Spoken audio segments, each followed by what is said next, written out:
Hello and welcome to the show. Today is going to be another noisy episode because it's a full house and also because I still have my cold, but I'm on some medication, so hopefully I should be well sometime soon. Now, today, what I want us to look at is how we can be making more money in our businesses just by using some basic sales skills so that we can explore opportunities to upsell, opportunities to cross sell. That way, we make some more revenue because we're selling related items or we're selling some more items.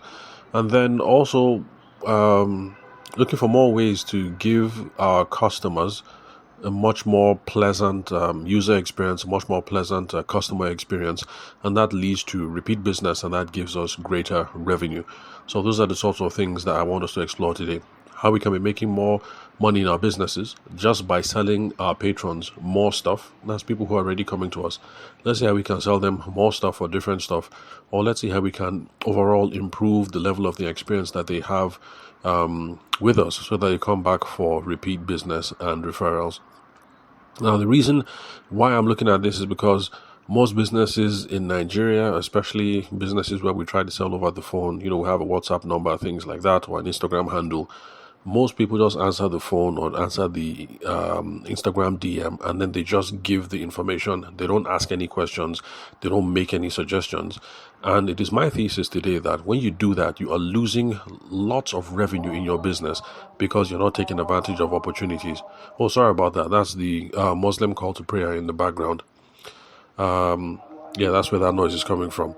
So because we're simply just responding to the phone and just giving some basic information, so we don't ask questions, we don't give any suggestions, there are lost opportunities for business and there's also lost opportunities for understanding our ICP, and that's the ideal customer profile. Because when we have a sense of who the ideal customer is, the people who typically hit us up, we now have fresh ideas about what else we can sell to them, how else we can go after them, how else we can attract them, and how else we can add value to their lives. So these are the sort of things that we're going to be discussing over here today on the show. So if you'd love to connect and explore opportunities with me, the phone number is 080-6466-2140, or you can connect with me on socials. I'm on LinkedIn. The name to look for is Tavishima Ayede. Now, the reason why I'm talking about this today is because I've been doing some research on a resort in Makurdi. Makurdi is the capital city of Benue State. Well, I'll say capital city, although my wife will say city. Which kind of city? That Makurdi is a town. That's just small beef that, my wife and I have back and forth. Because she's Isha, Edo State, and... that area is, I won't say it's tush, but it definitely is much more modern than where I come from. Benue State, Makurdi. My grandfather had a house in Boko, and then the family compound is in Shangivia, in Kiwanda local government. So, anyway, we just abuse ourselves back and forth over these sorts of things. Because I can remember the first time that I went to her village, she was talking about village. And then we went there and I was like, now can you call this village? Because my wife's village, they have tarred roads, they have DSTV, they have well, they have running water, people have pump, people have generator. And I was like, look, this is not village now. This one is township already. So wife and I, we abuse each other back and forth. Anyway, so we're going to be spending the holidays in Makurdi this time. We're going to be spending time with my momsy and, some of my cousins and their kids, things like that. That's what we're going to be doing for the holidays because it's December 2024 as the time of this recording. And wifey has been complaining that I've not been dating her. She's been complaining. She's been saying that, look, that before we got married, you were a romantic guy. You did this. But since we've been married, especially since I dropped the kids, no courtship, no nothing. In fact, this is the last time you dated me, blah, blah, blah. You're not romantic, this and this and that and that. And so she's been complaining. And then I also heard something similar from a friend of mine. Her name is Joy. Sorry, forgive me. This cold wants to kill me. So her name is Joy. She's a management consultant, and we've been collaborating on a couple of things in 2024. Also trying to see how we can do business in 2025. And for her too, she's had the same complaint. And as far as she's concerned, we men we have thick skulls. So before marriage, we pursue you die. Then after marriage, we just become a bunch of cavemen. So that's our own point of view. And then funny enough, even the guy has told me the same thing. And his name is Julian. He's a client of mine. He's the CEO of Crimson Power. They are a solar company. They're into alternative energy, and they're also rolling out something called energy as a service. That is where they make mini power grids for communities. So if you're in a part of Lagos, for instance, where NEPA is showing you people shaggy, this actually is sort of a solution that might work for you guys. They come, they put up a small solar plant in the community, all of you subscribe to it, and then just like you guys pay for NEPA bills, you guys will be paying Crimson Energy, Crimson Solar. You'll be paying them bills to provide uninterrupted power supply to your community. So my guy Julian said the same thing, because it was like, so what's up now? How far end of the year? I was like, yeah, we're going to spend the end of year with Momsy. And then he laughed. He said, guy, like, look, be serious. How can I say you want to do something cool and then you just carry wifey and then you drop her at Momsy's house? That's not the way to spice up a marriage. So even Julian has challenged me that I need to look for, understand now. Ways to spice up the marriage, make things exciting for wifey. We just can't keep carrying this woman and then just put in our house like that. Sorry, excuse me. This cold is really bad. Okay, yeah. Anyway, so the backstory basically is just this. Since we're going to be spending time in Makurdi now, I said, okay, let me do some research now. Let's see a nice place that I can take wifey to, because if we're in Makurdi and, Momsy is at home, my aunties are home, we can just leave the kids, with them, and, hopefully we'll have like 3-4 hours to ourselves, go and flex, go and enjoy a bit, and, have a date night. So I started doing some research now. And then I noticed a couple of things. I saw this place that Two-Face stayed at. I won't call the name of the resort so that it won't be as if, I'm calling them out on bad business practices. But I saw this resort that Two-Face stayed at a couple of months ago. And I thought, I thought it would be a correct place, to take wifey to, because wifey likes nice experiences, fine dining, those sorts of things. In fact, for her, the best place I ever took her to was a Greek restaurant. That was back when we were still in Aberdeen. And we had some Greek yogurt. That thing tastes horrible. How can you have yogurt with no sugar? But she liked it, that was the most important thing. It's not about me, it's about her. Where was I? So I noticed that Two-Face now stayed at this resort. I looked at the place seemed clean, the place seemed classy. I said, I say, in Makurdi in Benue State, we have a place like this. I said, okay, no wahala. I think that's the place then. So I did my research and now sent a WhatsApp message to them, because I wanted to call, but that call button was not there. What was there was a WhatsApp button. So I just did the easy thing. I just tapped the WhatsApp button and then it opened to their WhatsApp, the WhatsApp number. By the way, if you're a business in Nigeria and you haven't done this thing, you better do it. I don't know how it's done, but better ask around and do it, so that the people want to get in touch with you, they can just click one thing and then next thing they'll be in your WhatsApp inbox. It's a very correct way to start the conversation.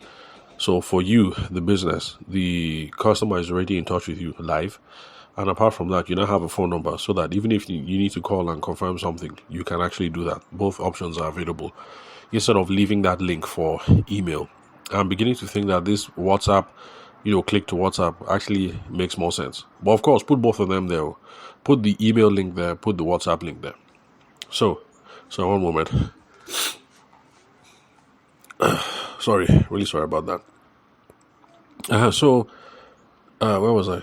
So I now WhatsApp business now. So I just sent in a message like, are you guys, is the restaurant open to the public? Now, the reason why I asked is because this thing is a resort and I've never stayed at the resort before, so I don't know what the rules are. So I don't know if the restaurant is only open to people who are actually staying at the resort. So that's why I asked the question, is it open to the public or not? And the person just responded, yes, sir. No other comment. That was the only thing they responded. Is this thing open to the public? They responded, yes, sir. Full stop. So next thing now, I sent another message. I said, can you share the menu, please? And then next thing, they sent 4 JPEGs with no comment, but all the information was there. Then I now took the initiative again and then sent another question. No need for reservation, Abi? Question mark.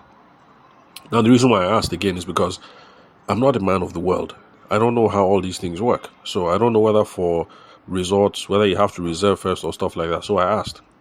And then the person responded, no, you can walk in. full stop, with no other comment. I repeat, this is how the conversation went. I asked, is this restaurant open to the public? They say, yes, sir. Nothing again. Can you share the menu, please? Pram, they sent me 4 JPEGs with all the information. I asked another question. No need for reservation. They responded, no, you can walk in. Full stop. That was it. Now, this is the typical Nigerian attitude. The idea is, if they like it, they will buy. If they're interested, they will come. That's the attitude. And in a sense, yeah, they're correct because, me, I'm the one who's trying to save my marriage here. Not as if my marriage is in trouble, because, wifey is here, so we're good to go. But still, let it not be as if I'm taking her for granted. And by the way, those of you who are married or in long-term relationships, please, this is something you actually need to work on, because it's a complaint I've been hearing not just from my wife but from other people's wives as well, and friends, like my classmates who are married. Excuse me. So let's not let that happen. In fact, my video guy, we're currently working on one documentary right now. The documentary is for the British Council, and we have 2 running projects, so we'll be working on it. And so I was just teasing him like, hey, how far now? When are we receiving IV? Because I know that he and his babe, they've been getting serious. He laughed. He said, now that one is on hold for now. I said, on hold? Like, waiting happened now, what happened? He said, as we've been busy now, she said I've not been paying her time, that this and this and that and that. She's not even answering my phone call. When I send message, it just show red, she won't reply. So we had that conversation. I told him that, look, it's like that. It's normal. Even me and wifey, we had some of these things, back in dating stage, even up to like 1 month before I proposed, me and wifey were still having some of these issues. So I told him, it's no biggie, blah, blah, blah. Now this is how you do it, this is how you do it. And then it was like, okay, sure, no problem. When we finish this project now, anyway, so we came up with a plan about how he can rescue his, sorry about that beeping, that's my watch. I set it to beep on every hour, so I know how much time I've been spending. So that's how we're going to rescue the relationship, for my video guy. So if it works out and they get married, I'll let you know. But for now, that's where they stand. So, what I'm just trying to say is that, look, for those of you in long-term relationships, especially guys, or you're married, please, let's stop letting our babes feel as if we're taking them for granted. So, anyway, what I was just trying to say is, this is a typical Nigerian attitude. They just answer the question. If they like it, they will buy. If they're interested, they will come. And so, yes, I'm the one who's trying to save my marriage. So, yes, I will come. But does that mean that every single person who sent that WhatsApp message is going to come to the business? Does that mean? Could we have handled this conversation differently so that we could have made it much more sure that the person will show? Or could we have upsold or cross-sold something so that even if I show up on that day and I only spend 100k or 200k, is there a way to make sure that an average of 100k could turn into maybe 300, maybe 400, maybe 500? I'm not at that level yet where I'll spend 500 on a night out. I haven't reached yet. So all you boys that go to the club and you buy, I hear that there's bottles that cost like 600, and I'm thinking, like, are you guys mad? Like, how you go and spend 700 on one bottle? I really hope it's a joke when I hear these sorts of things. But then again, I see boys in Abuja carrying phone, like mobile phone, like 1.2. Like, where are you guys getting this money? Like, please plug me into this thing so I can be following you guys and spending 700k on a bottle of alcohol or 1.2 on mobile phone. Mobile phone that you buy today, 1.2, and then in 3 months' time, your son will throw it in the toilet. Anyway, don't mind me. Sorry. This cold is just on another level. Anyway, when I talk like this, my wife says it's beef. That's because I can't buy a mobile phone that is 1.2 M. That's why I'm just beefing these people. But bottom line is there a way that we can handle these sorts of conversations differently over WhatsApp or over on Instagram DM and things like that, to make sure that the opportunities to upsell, opportunities to cross-sell, and then opportunities to confirm that this is going to be a deal that is going to close in the first place. Because not everybody that reaches out to you and says, how far are you guys open, send me menu, it's not everybody that is going to come. So let's look at a couple of scenarios now using proper sales perspective or proper business development orientation. Let's say how we can close some more deals. Now, there are different ways in which this kind of thing could have flown. But just to illustrate, so one moment, let me check my notes because I wrote these things up because I wanted to make sure that I won't forget. I found it. So I went to like 3 or 4 scenarios just to give you guys ideas about how we can handle this sort of thing in the future. But you know what? I've been sniffing too much. This thing is becoming unprofessional. Let me just pause this thing real quick. Let me go freshen up and then I'll be right back. Okay, I'm back. So let me just freshen up before some of you give me 2 stars. And then the reason why you're giving me 2 stars is you say, this guy, he's always coughing into the microphone and blah, blah, blah. He should go and see a doctor. All right, so now let me go back to I wrote out exchange. Sorry, one moment. Let me check my notes. So this is the original transaction. This is how it went. So I sent a message. Is this restaurant open to the public? The person responded, yes, sir. Full stop. I now sent a message. Can you share the menu, please? The person responded, 4 JPEGs with all the information. JPEG is just a picture. Then I asked, no need for reservation, Abi. And the guy responded, or the girl responded, no, you can just walk in with no other comments. Now, I'm thinking that this is how we should have handled the conversation, and I've written out 2 or 3 scenarios just to give us some ideas about how you handle these sorts of things. Now, if you run this kind of establishment and then somebody pings you, WhatsApp or Instagram, and the person says, is your restaurant open to the public? You don't just say, yes, sir, full stop.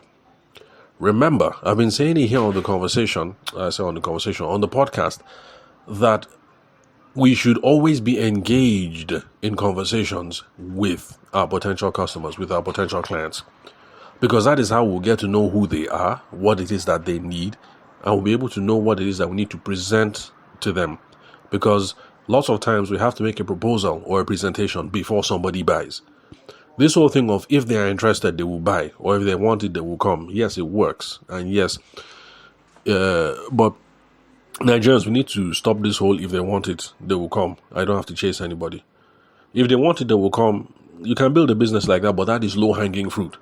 Sometimes you will find that just by doing some small work, you can increase your businesses. Look, you know what? This whole thing in the UK that you go and then you are the till and the person says, oh, anything else? This is how this thing started. I can't remember because I didn't note the date of the research and everything. But in the early days, people found that just by the girl at the till saying, will there be anything else? Sometimes led to increases of up to 12 to 30 something percent. I repeat, somebody has come and has spent £1,000 with you, and then you ask, will there be anything else? What's the difference between them leaving and spending 1,200 something or 1,300 something? Sorry if I did my math correct. Or simple things like McDonald's, where they say, would you want some fries with that? So the person comes, they buy the thing at the till, and you just ask, would you want some fries with that? Some people will say, yes, give me some fries. It's okay, sure, no problem. Fries, that's an extra £5 or an extra $5 or an extra 50p or whatever, whatever it is that it costs. So learning how to make a conversation salvo, say something back, not just yes sir, no sir, can lead to more opportunities for increased business. So in this case, if somebody says, is this restaurant open to the public? Obviously, the person is asking because they are thinking of coming to the restaurant. Wouldn't it make sense for you to try and have a conversation around that? So instead of just responding, yes, sir, and full stop, you can say, oh, yes, sir. Would you be coming along with a date? Or is this for business? Some of you might think it's too forward, but actually, I don't think it's too forward. Maybe it's because I'm of a certain age, and because of my experience in dealing with different people along different business. Well, you know what? If it was me, I can have that conversation, no problem. And I won't feel anyhow. I'll say, oh, yes, sir. So would you be coming with a date or are you here for business? I'll ask straight up. Now, the salvo is back in the other person's court. By the way, I hope you're beginning to see the differences, the beginning of a conversation now. If somebody says, I use this restaurant open to the public, you just respond, yes, sir. Full stop. You don't say anything. That person can just fade and not say anything again. Now, we do not know for sure how interested they are of coming to the restaurant, whether they want to come to the restaurant, whether they're coming with their wife or girlfriend or side piece, or whether it's for business, or they're coming with the governor, or maybe You never know. So we need to make this in a conversation. So, is this restaurant open to the public? Yes, sir. Would you be coming with a date? Or are you coming for business? And then you keep quiet and hear what it is that you have to say. The customer will respond. Let us pretend that they're coming with a date, because in this case, I am coming with a date. You can ask another question. So, are you coming for anniversary, or are you just trying to make a good first impression? And that, of course, also makes sense. As well, is it an anniversary, or you're just trying to impress wifey? So remember, you don't have to be as formal as I'm sounding, because for me, I know I sound very formal, but just put it in your own words, and then the customer would respond. Now, when they respond because it is anniversary, or they're just trying to trip wifey, you cannot ask again, would you like some help with crafting XYZ? In this case, XYZ is any question or anything that is around anniversary, or anything that is around good first date. So let's say person is coming with the girlfriend, it's their first day together. We say, oh, would you like some help with crafting the perfect experience for your girlfriend? And then you hear what the person has to say. Based on their response, you will now know what it is that you're upselling or cross-selling. The thing between cross-sell and upsell basically is this. When you're upselling, you're selling something higher. If you're cross-selling, you're selling something that is adjacent that can be used to sweeten the experience. So in this case, let's say it's more like a cross-sell that will be happening. This is where you will now tell the guy, now, okay, you have this package of a spa that comes with massage, or that you can blend it with overnight stay.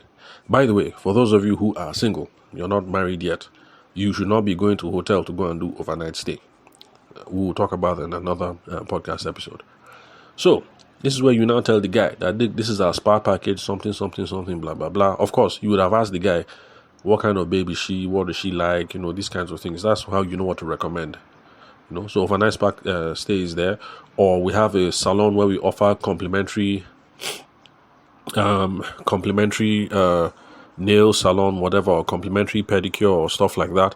Of course, there'll be much more opportunities for cross-selling there, because no how, if the babe enters there for manicure and pedicure, which is free, no how, she'll definitely see something that she likes, maybe even if it's just fixed lashes. And to fix lashes, maybe it's 15k or something. That 15k, that 55k, those are extra sources for revenue for your business. So, you see how all these things work. Then, there can also be some packages that you've worked out with a vendor partner. So let's say the guy who is coming is like me, because before wifey and I got married, we are at the level of boyfriend and girlfriend. So if the guy is at the level of boyfriend and girlfriend, he's bringing wifey to town, to meet the family. But then, as per while we're in town, let's just trip her a bit. So let it not be as if my own village, Makudi, as if my own state, as if we're a bush, we don't have anything. Let me show her the sights and the sounds. You guys can have a relationship with vendor partners. That's for the resort now, for instance, where you partner with different car companies or taxi companies for tourism packages, because in Makudi we actually do have some sites. I know it's not as fancy as Lagos and it's not as fancy as Edo State, but we do have some stuff going on. We have a national museum in Makudi. Yeah, we have one too. We also have 2 zoos. There's the National Zoo, and then there's a private zoo that our former governor set up, which is kind of a shame. As in, my father-in-law, the guy really blasted me on that one. He said, look, your governor took you people's money, went to go and open zoo, and you guys can't go after him. And so I have to admit, 1-0. My popsy, my father-in-law is actually correct on that one. But anyway, we have a museum, we have a zoo. You partner with car companies for a tourism package. These are some things that you can sell to the young man who's trying to impress his babe or trying to impress his wife.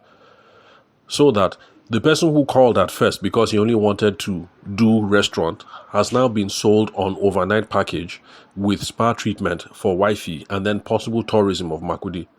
Now you can see how you can turn one phone call where somebody would have just only come and spent 30,000 in your restaurant. You see how you can turn that one conversation, instead of the person spending 30 or 40k, the person might end up spending 200k at the end of the day, because they came for restaurant, then they booked room, then they did spa, then they did massage, and then they now did tour of Makudi City. Hope you guys are beginning to see how it works and why you should be training your staff on these sorts of things. Somebody just pings you and the person just answers yes, no, You just send a proposal like that, send information, nothing else. You don't make this thing a conversation. This is how lots of businesses are losing money, and this is how lots of you can really, really improve your businesses without spending lots of money. Now, we have gone over the pleasure scenarios. So let's say this is a young man who wants to come, he wants to give wifey a good time, or wants to show his girlfriend, his fiancée, that yes, Benue State is a small place, but we also have some, we also know how to enjoy ourselves. We're also more than small. Now let's look at it from a business perspective. So remember what I said. The guy asks, is the restaurant open to the public? And I say, yes, sir. Are you coming with a date, or is this going to be for business? And the person responds, oh, it's for business. Then the next question is, okay, are your associates local, or would they be coming from out of town? The reason why you ask this sort of question is because if the associates are coming from out of town, then there's opportunity for upselling and cross-selling. You can let them know, because if you are bringing people to Benue State to come and do business with you, maybe at first you are thinking of keeping them in some hotel or keeping them in Momsy's house.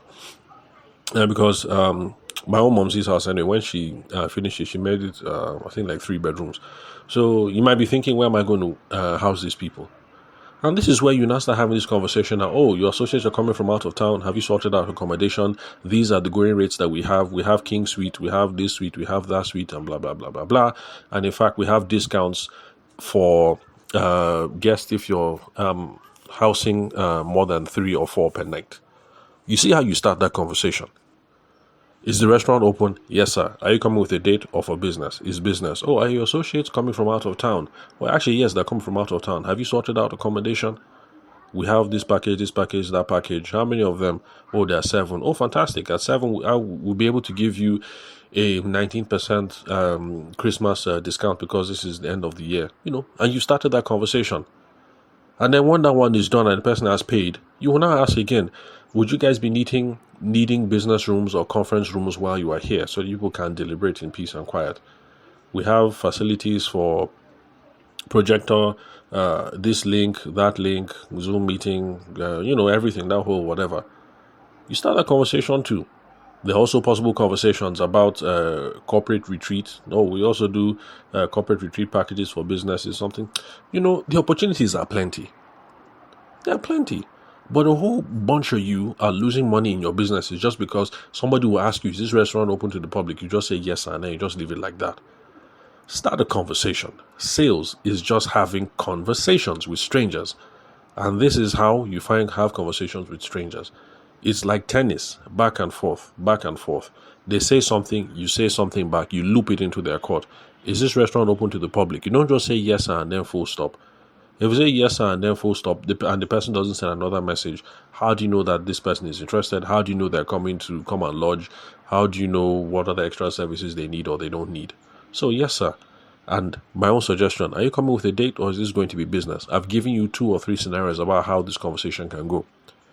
Now, if you sit down with your guy in the business, or if you happen to call me in to have a session with you guys to try and sort out these sorts of things, come up with simple frameworks about how, with every single point of customer contact, you guys could be maximizing the conversation, looking for ways by which you can make the customer experience much more pleasant, provide them much more value, and then by that, also giving you much more opportunities to sell some more stuff. If we sit down and we're brainstorming this thing, we can come up with much more options. It's not that hard. It's not that hard. Now see, some of you might say, look, all of this is work. We're talking, that is not worth the hassle. But let me show you guys this. Usually people don't think about it, but look at it this way. Let's say the average customer, every time they ping you like this, is the restaurant open? And you just say yes, sir, full stop. They end up sending 120k. No problem. You're thinking this is not worth the hassle, because for the people that respond and they come because they're interested, they spend 120k. If you put all of this, my extra tips into this thing, are you coming with a date? Is this going to be for business? All these small conversations. And then at the end of the day, you're able to get the spend up from 120k to maybe they now spend 136 or 140 on average. You might say, all this talk just to make an extra 16k is not worth it. Okay, now listen up.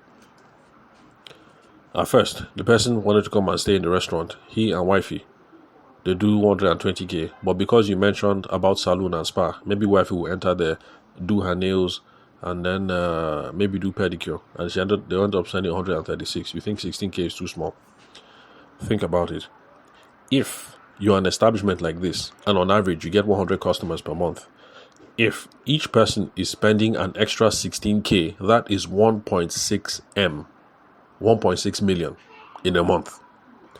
16K on its own is small and might not seem like it's worth the effort. But the thing is, you are a resort. This is hospitality here. So if you have 100 people, and they spend an extra 1.6 an extra 16K, that is 1.6 million naira, if my math is correct. The reason why this is good and is worth it is because this is extra revenue that you are getting from your customer service person, from your sales boy, from your sales girl, from your whoever. So whoever it is that is holding the Instagram, whether her name is Nkechi, or the name is Ngohide, or the name is Tekimbi, they are already on the phone. You have already paid them salary. They're your customer service rep. They are already there. You're already paying them salary. If they're asking all these small questions, and at the end of the day, you're able to make an extra 1.6 in a month, it is not bad. Especially since this is extra revenue that you will make without paying money for Google ads, without paying money for Instagram ads, without paying money for Facebook advertisement, without printing flyers, without prospecting, without going to people's office, without running up and down looking for business. This is already money that is on the table that you guys are just not milking. So at the end of the day, you say, they only spent an extra 5K. It's not worth it. 5K, 10K is something for those of you in this space, because you're going to be making it on the multiples of customers that come in. So, summary. Train your staff to capture these low-hanging fruits, because all of this one is just low-hanging fruit. Somebody who called in, is the restaurant open? You have no idea. The person might just come in, eat, and then leave, but you might be able to increase. Remember when I keep talking about how you grow your business, you get people to come back again and again, and then you get people to spend more, or you increase this price that they spend with you over time. This is an easy one where it comes to getting people to spend more. You have a resort, you have a restaurant, the restaurant has other services. You're not going to know what else the other people need until you talk to them, engage in a conversation with them, and you know the opportunities for upsell and for cross-selling. And you're not going to know the way you can add value to their life until you engage them in the conversation. For the person who is coming for business, there's a way that you can add more value to the person's life or to the person's business arrangement, and you will charge accordingly. For the person who is coming because it's a personal thing and it's a date, you will be able to charge accordingly. Anyway, I am glad that this person is not well versed in sales, so that on that day I can just go there, we'll head to the restaurant, and then when we're done, we will leave. Because to be honest, if somebody were to show up and the person were to have skill, and the person was to say that, I hope you enjoyed the meal, something, that, madam, have you heard of our something package? I actually will be in big trouble. Because for me, let me not lie, I've already budgeted in my head the amount of money that I want to spend. So if I can go there and spend that amount and then we leave, I'm fine. But I know that if any of these idiots happen to be good at sales and they come there and say, madam, we have this, madam, we have that, in my mind I'll be like, child, I'm finished. This extra money that I was keeping, this is how this money will wash. Because know how. A good meal is nice. But I'm sure wifey wouldn't mind sitting down, having a good pedicure with a nice glass of, fruit juice, wine, smoothie, or whatever, while getting hair and fingernails done and stuff like that. So, for those of you who run these kinds of businesses, Nigerian men, we're actually very grateful that you're not good at business, because that means we can come into these establishments, and if we have budgeted that, look, I am not going to spend more than 92K. We will only spend 92K on the dot. In fact, if we can get away, if we come there and we have a budget of 92K and we end up spending only 51, we're happy that we just spend only 51 and then leave. So you're actually doing us a favor by not being good in business. For those of us who don't like spending money, you're doing us a favor. But you're not doing yourself or your guy or your shareholders or your whoever any favors by not learning these things. So train your staff, train them up. This is low-hanging fruit. This is not hard, and these are just some simple avenues that we can make more money for your business in the coming year. If you just learn some simple WhatsApp, phone call, texting, simple conversation skills. This is how you get to know who your customers are. This is how you get to build relationships with them. This is how you get to figure out what it is that they want. This is how you get to see what other things can I provide to them that will add much more valuable to their lives, that will give them a much more pleasurable experience, and how we can charge accordingly. So very, very, very simple. So over 30 minutes, let me just bring it to a close. So thanks for your time and attention. I'll catch you guys tomorrow, and hopefully by then the medication will kick in so that I won't have too much fume and sniffling and all of that. So you all have fun, and I hope that it's been a wonderful 2024 for us all. I mean, it's been rough, with the fuel increase and then all of that, but it's my hope and my prayer that we've been able to wrap this up good. Well, considering how the year went, it's my prayer that we've been able to wrap it up relatively nice-ish, and that we're all looking forward to good things and planning for good things to come in the year 2025. So thanks for listening again, especially since you guys have accompanied me to well over 1,000 episodes right now. Thank you very much for the love. Thank you very much for the support. So really shouting out and loving on you guys. Daniel. Oh, I don't know if I shouted this guy out. Okay, I didn't. Anyway, shout out to Daniel Oro, O-R-O. I know I'm not pronouncing your name correctly. He's a sales consultant, outbound sales consultant based in Abuja, Nigeria. Discovered the podcast on Spotify and then reached out to me on LinkedIn. He said that this podcast is an absolute banger. And he also said that the podcast is gold. Thank you very much for the comments. It really warms the cockles of my heart and really encourages me to keep on doing what it is that I do. So thank you very much to folks like Daniel Oro and those of you listening to the podcast right now who have accompanied me to over 1,000 episodes so far on the podcast. Thank you very much for your time and attention, and I hope you guys hang in there with me for another 1,000 episodes or how many episodes that we have together. And I'm hoping that you guys will find value out of this to help build your businesses in very small ways. So in fact, well, not just very small ways. I mean, you get the point. I mean, the easy things that are easy to implement it, let it boost your business. So if you'd love to connect and explore opportunities with me, the number again is 080-6466-2140. The country code is +234. And connect with me on LinkedIn. The name to look for is Tavishima Ayede. Thank you very much for your time and attention. I'll catch you guys tomorrow.